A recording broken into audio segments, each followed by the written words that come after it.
कुछ पाना हो तो उसके लिए सबसे ज्यादा जरूरी क्या होता है? इस दुनिया में कुछ भी पाना हो तो उसके लिए सिर्फ एक ही चीज चाहिए, और वह क्या है? इच्छा। और इच्छा भी कोई छोटी मोटी नहीं, त्रिविच्छा। एक ऐसी इच्छा जो आपके मन और मस्तिष्क और आपकी चेतना में घूमती रहती हो। यह इच्छा आपको सोने नहीं देगी जब तक कि आप उस इच्छा को पूरा नहीं कर लेते। इच्छा अगर मन, मस्तिष्क और चेतना में उतर गई, तब उस इच्छा को आपको पाने से कोई नहीं रोक सकता। और एक सत्य यह भी है कि हमारे पास जो कुछ भी है और जो हम हैं, वह सब हमारी इच्छाओं का परिणाम है। हम अच्छे हैं, हम बुरे हैं, जो भी है सब हमारी इच्छाओं से ही हम निर्मित हो रहे हैं। बुद्ध कहते हैं कि इच्छाएं बहुत सोच समझकर करनी चाहिए। देर सवेर इच्छाएं पूरी हो जाती हैं। अब आप सोचेंगे कि इच्छा तो हम बहुत करते हैं, पर हमारी इच्छाएं पूरी क्यों नहीं होती? क्योंकि आपकी इच्छा आपके मस्तिष्क में बनती तो है और मन के ऊपरी स्तर पर आती जाती रहती है, और मन के ऊपरी स्तर पर आती जाती इच्छाएं कभी पूरी नहीं होती। परंतु ये छोटी छोटी इच्छाएं आपके अंतर्मन में एक बड़ी इच्छा को पैदा करती है। ये छोटी छोटी इच्छाएं आपकी चेतना में समा जाती हैं और आपका जीवन वैसा ही होता चला जाता है जैसी आपकी यह छोटी मोटी इच्छाएं होती हैं। इसलिए आपको यह समझ नहीं आता कि आपके साथ यह सब क्यों हो रहा है। यह सब आपकी इच्छाओं का ही परिणाम है। एक कहानी है, एक युवक एक गुरु के पास आया और कहा, गुरुदेव, मुझे कोई ऐसा तरीका बताएं जिससे मैं जो इच्छा करूं वह पूरी हो जाए। गुरु ने कहा, इसका तो एक ही तरीका है कि तुम इच्छा करो, जो तुम इच्छा करोगे वही होने लगेगा। युवक ने कहा, परंतु गुरुदेव, ऐसा नहीं होता। मैं बहुत कुछ इच्छा करता हूं, वह पूरी नहीं होती, बल्कि जो मैं सोचता भी नहीं हूं वह हो जाता है। गुरु ने कहा, ऐसी छोटी छोटी हजारों इच्छाएं भी करोगे तो पूरी नहीं होगी, परंतु जिस प्रकार छोटे छोटे पत्थरों से बड़े पत्थरों का ढेर बन जाता है, ठीक उसी प्रकार हमारी छोटी छोटी बेवजह की इच्छाएं मिलकर एक ऐसी इच्छा का निर्माण करते हैं जिसका हमें पता भी नहीं चलता, और जो हमारे जीवन को चलाने लगती है। अगर जीवन में वही पाना चाहते हो जिसकी इच्छा है, तो छोटी मोटी इच्छाओं का त्याग कर दो। ये छोटी छोटी इच्छाएं तुम्हारी समस्त शक्ति को छोटे छोटे कार्यों में विभक्त करके तुम्हें कमजोर कर देती हैं। इसलिए सभी छोटी मोटी इच्छाओं का त्याग कर दो। एक बड़ी और त्रिव इच्छा रखो, और सिर्फ वही इच्छा तुम्हारे चारों ओर घूमती रहनी चाहिए। तुम्हारे दिमाग में, तुम्हारे मन में, तुम्हारी चेतना में वही समाज जानी चाहिए। युवक ने कहा, बस इतना सा करना है। यह तो मैं कर सकता हूं। वह युवक यह कहकर वहां से चला गया। 1 महीने बाद वह वापस आया और गुरु से कहा, गुरुदेव, आपने कहा था कि त्रिव इच्छा करनी है, छोटी मोटी इच्छाएं नहीं होनी चाहिए। मैंने ऐसा ही तो किया, पर 1 महीना गुजर गया और मेरी कोई इच्छा पूरी नहीं हुई। गुरु ने कहा, क्या तुम जानते हो कि त्रि इच्छा क्या होती है? गुरु उस युवक को अपने साथ ही गुफा की ओर ले गए और कहा, अगर 7 दिन तुमने इस गुफा में बिता लिए तो तुम्हें वह मंत्र मिल जाएगा जिससे त्रिवच्छा की जाती है, और जो इच्छा की जाती है वह पूरी हो जाती है। युवक ने कहा, ठीक है, मैं 7 दिन इस गुफा में रहूंगा। युवक गुफा के अंदर गया। तभी गुरु ने गुफा का दरवाजा बंद कर दिया। युवक भीतर से चिल्लाया, गुरुदेव, दरवाजा मत बंद कीजिए। अगर मुझे किसी चीज की जरूरत पड़ी तो मैं कहां से लूंगा? गुरु ने कहा, अब तुम्हें 7 दिन इस गुफा में ही रहना है। तुम्हारे घर वालों को मैं सूचित कर दूंगा कि तुम 7 दिन बाद घर वापस आ जाओगे। यह कहकर गुरु वहां से चले गए। उस युवक को उस अंधेरी गुफा में बहुत डर लग रहा था। बहुत देर इधर उधर डरते डरते वह घूमता रहा।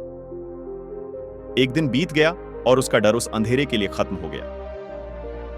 अब वह छोटी मोटी इच्छाओं में उलझा रहा कि जब वह यहां से निकलेगा तो वह ऐसी इच्छा करेगा जिससे उसके पास धन भी आ जाए, और उस धनवान की बेटी से उसका विवाह हो जाए, और उसके माता पिता को उस पर गर्व हो, उसके मित्र सभी लोग उससे प्रभावित हों, और वह बहुत अच्छे कपड़े और महंगे कपड़े पहने का इसी तरह इच्छाओं पर इच्छाएं करता रहा। उसने पूरी कहानी बना ली, पर अब दूसरे दिन उसे प्यास लग रही थी, भूख भी तेज लग रही थी। वह जिन ख्यालों में, जिन इच्छाओं में खोया हुआ था, वह धीरे धीरे करके गायब होती जा रही थी। ना उसका दिमाग अब उस धन के बारे में सोच रहा था, ना किसी धनवान लड़की के बारे में, और ना ही अपने मित्रों में। सम्मान और प्रतिष्ठा के लिए एक ही चीज उसके दिमाग में चल रही थी कि भोजन कहां से मिलेगा। फिर उसका दिमाग चलने लगा और वह भोजन के ख्यालों में खो गया कि वह अगर बाहर होता तो उसकी मां उसे भोजन बनाकर देती। कितना स्वाद आता है मां के हाथ से बने भोजन में। वह पिता से कुछ पैसे लेता और बाहर से कुछ खाकर आता। पिछली बार दिवाली पर बहुत स्वादिष्ट भोजन बना था। 3 दिन हो गए हैं और आज मैंने कुछ भी नहीं खाया है। कहीं 7 दिन में मैं भूख से मर गया।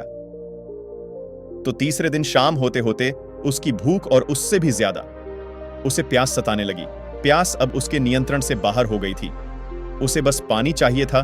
जो छोटी मोटी इच्छा उसके मन में पनप रही थी वह भी खत्म हो गई थी। वह कुछ नहीं सोच रहा था, उसे बस पानी चाहिए था। वह उठा, उस जगह से निकला जहां वह बैठा हुआ था। उसने गुफा में पानी ढूंढना शुरू किया। उसे गुफा में कई रास्ते मिले। हर बार वह कई बार एक ही रास्ते से निकल रहा था। उसने अपना दिमाग का इस्तेमाल किया और उसने हर जगह निशान लगाए। फिर भी उसे पानी नहीं मिला। फिर वह लौटकर वहीं आ गया जहां से चला था। वह जमीन पर बैठ गया। उसने जमीन पर हाथ रखा। उसे महसूस हुआ कि जमीन में नमी थी।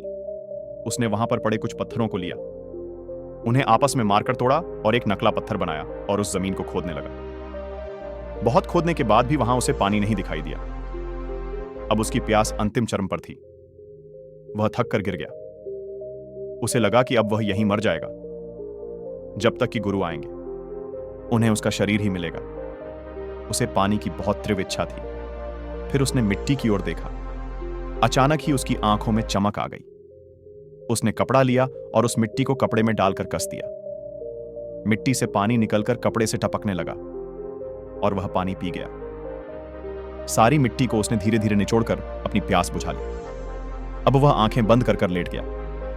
जब उसने आंखें खोली तो उसने देखा कि गुरु सामने खड़े हैं। गुरु को देखते ही उसने कहा, गुरुदेव, दरवाजा तो बंद है, आप कहां से आए? गुरु ने कहा, इस गुफा में आने जाने के कई रास्ते हैं। अब यह बताओ कि क्या तुमने त्रिविक्षा का मतलब समझ है? युवक ने कहा, मैं समझा नहीं गुरुदेव। अभी तो आपने मुझे त्रिबच्छा के बारे में कुछ बताया ही नहीं, ना ही कोई मंत्र दिया। गुरु ने कहा, तुम्हें यह पानी क्यों मिला जानते हो? क्योंकि तुम्हारी सबसे त्रिबच्छा यह पानी पीने की ही थी।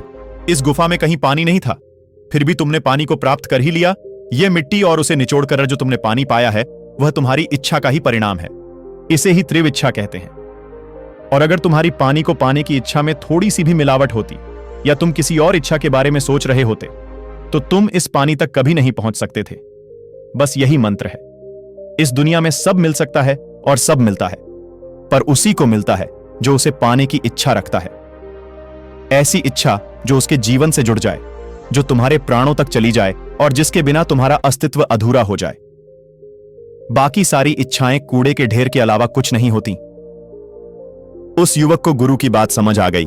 उसने सब इच्छाओं को त्याग कर सिर्फ एक इच्छा मन में रखी कि उसे अपने माता पिता को अपने ऊपर गर्व करते हुए देखना है, और इसके लिए वह सब कुछ करेगा।